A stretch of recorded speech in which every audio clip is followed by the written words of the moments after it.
tsaka string beans. Ayan. Sarap. Tsaka nilagyan ko ng tanglad para mabango guys.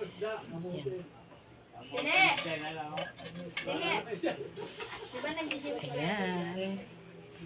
Kuluan muna natin ng 10 minutes para luto na po yan guys. Ayan guys, luto ng aking beef nilaga. Ayan, sarap-sarap. Ayan, lalagay ko na yung beef cubes. Ayan, sarap yan. Yummy yummy beef nilaga.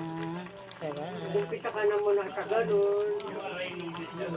Nalagyan ko na yung Tapos yung kaya asin at saka turuan ka naman dun. magic sarap. Ayan guys. Tuturuan ka dun. Kasi pag babae, ano lang muna, yung kaya lang muna. Thank you for watching. Bye-bye. Sarap. Ikakay, pwede yan dun.